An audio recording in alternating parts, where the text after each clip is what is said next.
দশম শ্রেণীর অর্থাৎ ক্লাস 10-এর ফার্স্ট ইউনিট টেস্টে গ্যাসের আচরণ চ্যাপ্টারটা আছে সমস্ত স্কুলেই। তো গ্যাসের আচরণ চ্যাপ্টারের আমরা পরপর ক্লাস করব। ওকে, তো গ্যাসের আচরণ চ্যাপ্টার আজকে আমরা শুরু করছি। আগে আমাদের একটা শর্ট ক্লাস হয়েছিল, জাস্ট বেসিক ধারণাটা। তো ওটা যদি কেউ না দেখে থাকো অসুবিধা কিছু নেই, এখান থেকে আমরা শুরু করছি। এটা আমাদের ক্লাস নাম্বার 1। একদম টিউশনে তোমরা যেমন পড়ো সেই রকমই কিন্তু তোমাদের এখানে ক্লাস আসবে। দেখো, যেগুলো খুব ইম্পর্টেন্ট আমরা শুধু সেই জিনিসগুলোকে কিন্তু কভার করব, আর এখান থেকেই তোমরা পরীক্ষায় কিন্তু কোশ্চেন পাবে। প্রশ্ন দেখো, প্রশ্ন দেওয়া আছে, তারপরে উত্তর দেওয়া আছে। আমি তোমাদেরকে যেমন টিউশন পড়ো সেভাবেই কিন্তু বোঝাবো, তাই মন দিয়ে ভিডিওটা দেখবে। আর তারপরে যেগুলো নোট করতে হবে সেগুলো বলে দেবো। তারপরে শেষে আমরা কোশ্চেন অ্যান্সারও প্র্যাকটিস করব। প্রথম কি বলছে দেখো, বয়েলের সূত্র বিবৃত করো এবং গাণিতিক রূপ দাও। এই কোশ্চেনটা কিন্তু খুব ইম্পর্টেন্ট, তোমাদেরকে অবশ্যই রেডি করতে হবে। ঠিক আছে, তোমরা দেখে নেবে কোনো না কোনো স্কুলে তোমরা ফার্স্ট ইউনিট টেস্টে এটা পাবে। দেখো, বয়েলের সূত্র কি বলছে আগে আমরা পড়ি। স্থির তাপমাত্রায় নির্দিষ্ট পরিমাণ গ্যাসের ওপর চাপের মান পরিবর্তিত হলে গ্যাসের আয়তন তার চাপের ব্যস্তানুপাতিক হয়। তার মানে কি, যদি চাপ বাড়ে তাহলে আয়তন কমবে, যদি চাপ কমে তাহলে আয়তন বাড়বে। মনে করো এখানে একটা গ্যাস সিলিন্ডারে গ্যাস আছে, ঠিক আছে, এখানে পিস্টন লাগানো আছে মানে ঢাকনা আছে, ঠিক আছে, এখানে গ্যাস আছে। তুমি যদি পিস্টনটাকে চেপে দাও তাহলে কি হবে, চাপ বাড়বে, ঠিক আছে, চাপ বাড়বে কিন্তু আয়তন সেই সময় কমবে। তাহলে আমরা বলতে পারি যে পি ভ্যারিজাজ 1/v। স্যার এই ভ্যারিজাজ চিহ্নটা কি আমরা নতুন দেখছি? যদি নতুন দেখে থাকো তাহলে আমি একটু বলে দিই। এইটা কিছুই না, এটা অ্যাকচুয়ালি বোঝাই যে একটা বাড়লে আর একটা বাড়ছে না কমছে। যদি এ প্রপোর্শনাল টু বি দেয় তাহলে বি বাড়লে এ বাড়বে, আর যদি এ প্রপোর্শনাল টু 1/b দেয় তাহলে বি বাড়লে এ কমবে। শুধু সম্পর্ক বোঝানোর জন্য এটা ব্যবহার করা হয়, যে একটা বাড়লে আর একটা বাড়বে না কমবে। বুঝতে পেরেছো? মনে করো আমি তোমাকে একটা সিম্পল এক্সাম্পল দিচ্ছি। ধরে নাও তুমি তোমার রেজাল্ট প্রপোর্শনাল টু স্টাডি। তার মানে কি, স্টাডি করলে রেজাল্ট ভালো হবে। বুঝতে পেরেছো? আর রেজাল্ট ভ্যারিজাস, মনে করো 1/, আমি করে দিলাম মোবাইল। তার মানে তুমি যত বেশি মোবাইল ঘাঁটবে বা গেমস তুমি যত বেশি গেম খেলবে তোমার রেজাল্ট তত খারাপ হবে। বুঝতে পেরেছো? শুধুমাত্র সম্পর্কটা বোঝানোর জন্য কিন্তু এটা ব্যবহার করা হয়ে থাকে। তাহলে আমরা জেনে গেলাম পি ভ্যারিজাজ 1/v। আরো একটা কথা বলে রাখি, যখনই আমরা এই চিহ্ন থেকে ইকুয়াল চিহ্ন নিয়ে আসবো তখনই আমাদেরকে একটা ধ্রুবক নিতে হয়। তাহলে এখান থেকে আমি যদি ইকুয়াল চিহ্ন নিয়ে আসি তাহলে আমাকে একটা ধ্রুবক নিতে হবে। এই কেটা হচ্ছে ধ্রুবক। এই কেটাকে কি বলা হয় পাশে লিখে দেবে, কেটাকে বলা হয় বয়েলের ধ্রুবক। কি বলা হয় কেটাকে? বয়েলের ধ্রুবক। তাহলে কোনাকুনি গুণ করে দাও, তাহলে কি পেয়ে গেলে, পিভি ইকুয়াল টু কে পেয়ে গেলে। ঠিক আছে, পিভি ইকুয়াল টু কে। দেখো ক্লিয়ার আশা করি। ওকে, পিভি ইকুয়াল টু কে পেয়ে গেলাম। দেখো এখানে দেওয়া আছে ছবিতে, যখন এই পিস্টনটা এতটা উপরে আছে তখন দেখো প্রেসার, এই লাল দাগটা দিয়ে প্রেসার দেখিয়েছে।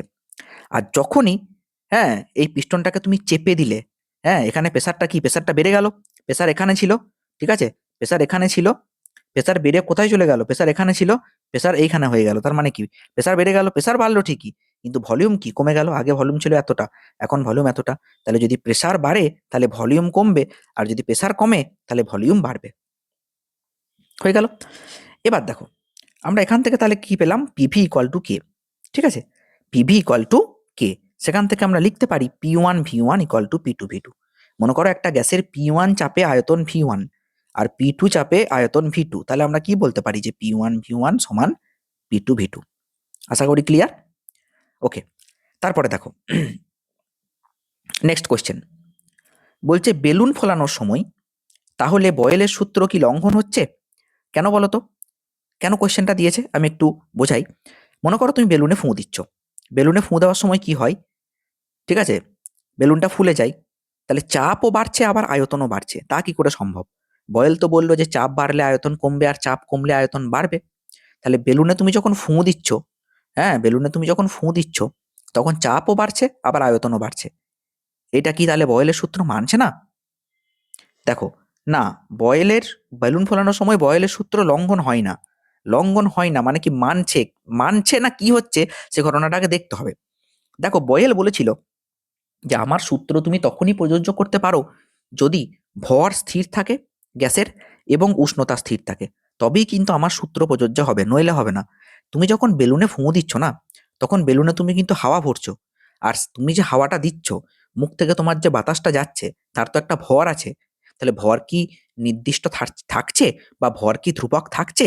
না, ভর কিন্তু এখানে ধ্রুবক থাকছে না। আর ভর ধ্রুবক না থাকলে বয়েলের সূত্র কিন্তু প্রযোজ্যই হবে না। তাই এখানে বয়েলের সূত্র প্রযোজ্যই নয়। ঠিক আছে? আমরা বাইরে থেকে নতুন নতুন বাতাস বেলুনের মধ্যে ঢোকাচ্ছি, অর্থাৎ গ্যাসের পরিমাণ স্থির নেই, একই সাথে সামান্য তাপমাত্রাও পরিবর্তিত হতে পারে। তাই এখানে বয়েলের সূত্র সরাসরি প্রযোজ্য নয়। লঙ্ঘন হওয়া তো দূরের কথা, প্রযোজ্যই হচ্ছে না। খুব ইম্পর্টেন্ট কোয়েশ্চেন, তোমরা বই থেকে করে রাখতে পারো, বা এখান থেকেও তোমরা কিন্তু লিখে রাখতে পারো। ঠিক আছে? এবার দেখো, বায়ুর বুদবুদ জলাশয়ের নিচে থেকে উপরে গেলে আয়তনে বাড়ে কেন? খুব ভালো কোয়েশ্চেন। বায়ুর বুদবুদ যদি জলাশয়ের নিচে থেকে উপরের দিকে যায়, হ্যাঁ, তাহলে আয়তন বাড়ে। এটা মনে করো কোনো পুকুর, পুকুরের তলায় এখানে একটা বায়ুর বুদবুদ আছে। এই বায়ুর বুদবুদটা যত উপরে উঠবে না, এর আয়তন বাড়বে। কেন বাড়ে জানো? বয়েল কি বলছে? P ভ্যারিজাজ 1/v। যদি আয়তন, যদি চাপ কমে তাহলে আয়তন বাড়বে, আর যদি চাপ বাড়ে তাহলে আয়তন কমবে। যখন এই বায়ুর বুদবুদটা একদম নিচেই ছিল, তখন এতটা পরিমাণ জল এর ওপর প্রেসার দিচ্ছিল। এই বায়ুর বুদবুদটা যখন আস্তে আস্তে উপরে উঠছে, তখন এর উপরে জলের পরিমাণটা কমছে। আর এই জলের পরিমাণটা যদি কমে, তার মানে চাপ কমছে, আর চাপ কমলে আয়তন বাড়বে। সেই জন্য যত উপরে উঠছে এর আয়তন কিন্তু বাড়ছে। ঠিক আছে? ওকে, তো এটা পড়ে নেবে ভালো করে, কেমন? বা তোমরা লিখেও নিতে পারো, তোমাদের বইয়ে আছে, তোমাদের কাছে যে বই থাকুক না কেন, এই দুটো প্রশ্ন তোমরা কিন্তু বইয়ে পাবে, তাই বই থেকে কিন্তু করে রাখবে। দেখো, স্থির তাপমাত্রায় পি ভ্যারি যায় 1/v, অর্থাৎ চাপ কমলে আয়তন বাড়ে। নিচে, জলাশয়ের নিচে চাপ বেশি, সেই জন্য আয়তন কম। আর জলাশয়ের উপরে চাপ কম, তাই আয়তন বেশি। ফলে বুদবুদ উপরে উঠতে উঠতে তার আয়তন বৃদ্ধি পায়। বুঝতে পেরেছো? এবার তোমাদেরকে এখান থেকে আরেকটা কোশ্চেন দেবে, খুব ইম্পর্টেন্ট কোশ্চেন। বলবে যে বয়েলের সূত্রের লেখচিত্র অঙ্কন করো। সেই লেখচিত্রটা আমি অঙ্কন করে দেখাই। দেখো, দেখো, এইদিকে আমি পি নিয়েছি, এইদিকে আমি ভি নিয়েছি। এইদিকে পি আর এইদিকে ভি। ঠিক আছে? বয়েলের সূত্রের লেখচিত্র হচ্ছে এইরকম। কেমন? দেখো, এই গ্রাফটা কেমন গ্রাফ? P ভ্যারিজাজ 1/v। ভি যত বাড়ছে পি তত কমছে, দেখেছো? প্রথমে ছিল পি এতটা, প্রেসার এতটা, প্রেসার এতটা, প্রেসার এতটা, প্রেসার এতটা, প্রেসার এতটা, প্রেসার এতটা। তাহলে ঠিকই তো আছে। যদি চাপ কমে তবেই তো আয়তন বাড়বে। এইদিকে আয়তন বাড়ছে, তেমনি চাপ কমছে। তাহলে এই লেখচিত্রটা কিন্তু তোমাদেরকে মনে রাখতে হবে। বোঝা গেল কি বললাম? এবার আমি আর একটা লেখচিত্রের কথা বলছি, দেখো। এই দিকটা পি, হ্যাঁ। এবার আমি পিভি ভার্সেস পি নেবো, আর এই দিকটা তুমি নিলে মনে করো পিভি। পিভি ভার্সেস পি এর লেখচিত্র হচ্ছে ঠিক এইরকম। ঠিক আছে?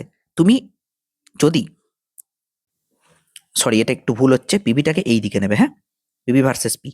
তুমি পি যদি চেঞ্জ করো কোনো কারণে, পিভি কিন্তু চেঞ্জ হবে না। দেখো, পিভিটা একই থাকছে, একই থাকছে, একই থাকছে, একই থাকছে। কারণ তুমি তো পড়েছিলে যে পিভি সমান কনস্ট্যান্ট। এইগুলা হচ্ছে সব বয়েলের সূত্রের গ্রাফ। পিভি সমান ধ্রুবক তুমি তো পড়েছিলে, তাই না? এগুলো সব কার সূত্রের গ্রাফ? বয়েলের সূত্রের। খুব ভালো করে কিন্তু, হ্যাঁ, এই গ্রাফগুলো প্র্যাকটিস করে রাখবে। একটা গ্রাফ তোমরা কিন্তু পাবে। স্যার, এই জিনিসটা আর একটু ভেঙে বুঝিয়ে দিন।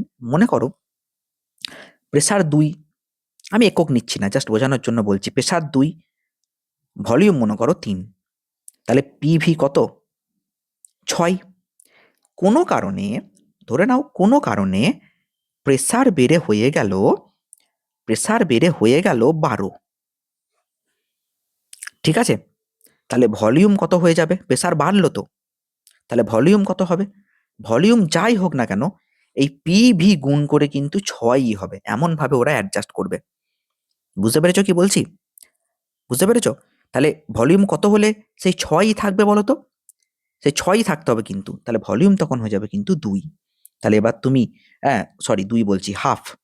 এবার তুমি পিভি করো, তাহলে 12 গণিত হাফ, তার মানে 2 6 12। দেখো 6। বুঝতে পারলে ব্যাপারটা এবার আমি কি বলছি? তার মানে প্রেসার 2 থাকলে ভলিউম 3, 3 দুগুণে 6। প্রেসার চেঞ্জ করে তুমি 12 করে দিয়েছো, ভলিউম এমন ভাবে চেঞ্জ হবে যে গুণফল যেন 6ই থাকে।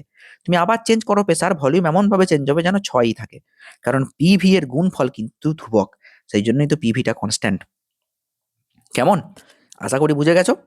এইবার আমি চলে যাই, হ্যাঁ, নেক্সট কনসেপ্টে। তোমাকে এইরকম গ্রাফও কিন্তু দিতে পারে, তোমাকে বলতে পারে যে পি আর এইদিকে তুমি নাও 1/v, তখন গ্রাফটা কেমন হবে বলো তো? ভি নিয়ে নি, কিন্তু 1/v নিয়েছি, ঠিক আছে? তখন গ্রাফটা কি হবে? দেখো, পি ভ্যারিজ আজ 1/v, তাহলে P equal to K into 1/v। এই গ্রাফটা দেখতে কার মতো জানো? Y equal to M X. এই ওয়াই ইকুয়াল টু এম এক্সটা মূল বিন্দুগামী সরল রেখা, মনে রাখবে। এই 1/v-টাকেই তো তুমি এখানে এক্স ধরে নিয়েছো, পুরোটাকেই। তাহলে এই গ্রাফটা হবে এরকম। আশা করি তোমাদের কাছে ক্লিয়ার।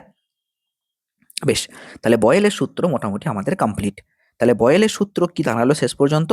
P1V1 সমান P2V2, P1V1 সমান P2V2। এইবার আমরা পড়ব চার্লসের সূত্র।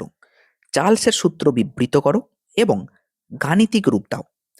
দেখো, চার্লস সূত্র কি বলছে? বলছে স্থির চাপে নির্দিষ্ট পরিমাণ গ্যাসের তাপমাত্রা পরিবর্তিত হলে গ্যাসের আয়তন তার পরম তাপমাত্রার সমানুপাতিক হয়। এইটা হচ্ছে চার্লসের সূত্র। ভি ভ্যারিজাজ টি, ঠিক আছে? ভি ভ্যারিজাজ টি, এটা চার্লসের সূত্রের হচ্ছে গিয়ে বিকল্প রূপ। তোমরা আর একটা চার্লসের সূত্র আছে, সেটাও তুমি বলতে পারো, তোমাদের বই থেকে পড়বে, যে যদি হ্যাঁ নির্দিষ্ট পরিমাণ গ্যাসের চাপ ধ্রুবক থাকে, তাহলে উষ্ণতা 1 ডিগ্রি সেন্টিগ্রেড বাড়ালে 0 ডিগ্রিতে যা আয়তন ছিল তার 1/273 অংশ বাড়বে বা কমবে। এটাও হয়। এই চার্লসের সূত্রটা আমি যেটা বললাম, এটা তোমরা বইয়ে কিন্তু পাবে, ঠিক আছে? আর একটা কি বলছে এখানে, আমি যেটা দিয়ে দিয়েছি দুটোই একই, যে যদি আমি উষ্ণতা বাড়াই তাহলে গ্যাসের আয়তন বাড়বে, উষ্ণতা বাড়ালে গ্যাসের আয়তন বাড়বে।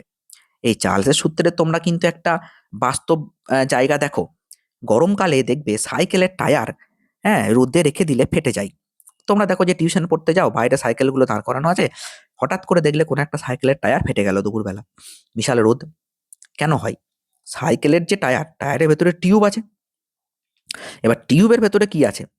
সাইকেলের টায়ারের টিউব আছে, তো টিউবের ভেতরে কি আছে? বায়ু আছে। এবার সেই বায়ুটা যখন হিট পাচ্ছে, এই টিউবের ভেতরে থাকা বায়ুটা যখন হিট পাচ্ছে, হ্যাঁ তখন কি হচ্ছে? তার আয়তন বাড়তে চাইছে, কারণ আমরা তো জানি যে ভি ভ্যারিজাজ টি, তাই না? যত তাপমাত্রা বাড়বে আয়তন বাড়বে। এই আয়তন বাড়তে গিয়ে সে তো আর জায়গা পাচ্ছে না, চাপ বেড়ে যাচ্ছে। কারণ এইদিকে তো এইটা তো কনস্ট্যান্ট না, এইটা তো আর বাড়ছে না, বাইরের দেওয়ালটা একটা নির্দিষ্ট সীমা পর্যন্ত বাড়ছে, তারপরে তো আর টিউবটা বাড়ছে না, তখন ফেটে যাচ্ছে। বুঝতে পেরেছো? ঠিক আছে, ওটা কিন্তু চার্লসের সূত্রেরই একটা প্রাকৃতিক, মানে একটা বাস্তবিক দৃষ্টান্ত বলতে পারো। কেমন? বেশ, তাহলে এবার তোমাকে বলবে যে চার্লসের সূত্র গাণিতিক রূপ দাও। আমি গাণিতিক রূপটা দিয়ে দিচ্ছি, চার্লসের সূত্রের গাণিতিক রূপ। তোমরা এইটা দেবে না, আমি লিখে দিচ্ছি, এটাও বিকল্প সূত্র, প্রমাণটা করিয়ে দিচ্ছি। দেখো একবার চার্লসের সূত্রের, তাহলে কি পড়বো? যে চার্লসের সূত্রের গাণিতিক রূপ, চার্লসের সূত্রের গাণিতিক রূপ। দেখো, খুব ভালো করে বুঝবে, আমি যেটুকু করে দিচ্ছি সেটুকু লিখবে। দেখো, চার্লসের সূত্র অনুযায়ী আমরা কি পড়লাম, যে আমি প্রথমে ধরছি, প্রথমে ধরি, তাহলে বুঝতে পারবে। 0 ডিগ্রি সেন্টিগ্রেডে কোনো নির্দিষ্ট পরিমাণ গ্যাসের আয়তন, কোনো নির্দিষ্ট পরিমাণ গ্যাসের আয়তন সমান V0। তাহলে 1 ডিগ্রি সেন্টিগ্রেডে কত হবে? V0 তো থাকবেই, আবার V0 ইন্টু 1/273 এইটুকু বাড়বে। এইটাই চার্লস বলছে, যে 0 ডিগ্রিতে যা আয়তন তার 1/273 অংশ বাড়বে, ঠিক আছে? আর যদি উষ্ণতা কমাও তাহলে কমবে। তাহলে 2 ডিগ্রিতে কত থাকবে? দেখো, এটাকে আমি যদি একটা কথা ভাবো, এখানে আমি যদি V0 কমন নিতাম, তাহলে 1 + 1/273 হতো, ঠিক কি না? হতো তো?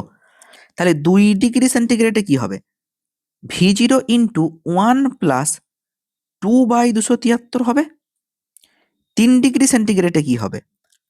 V0 ইন্টু 1 + 3/273 হবে। এবার এরকম করে আমি যদি T degree centigrade, T degree মানে যে কোনো উষ্ণতা, তাহলে তখন তুমি কি লিখবে?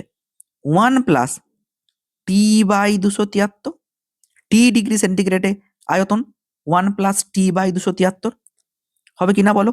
তাহলে এটাকে আমি ভি ধরে নিলাম, তাহলে V equal to V0 1+T/273। এইটা হচ্ছে বয়েলের সূত্রের, সরি, চার্লসের সূত্রের গাণিতিক রূপ।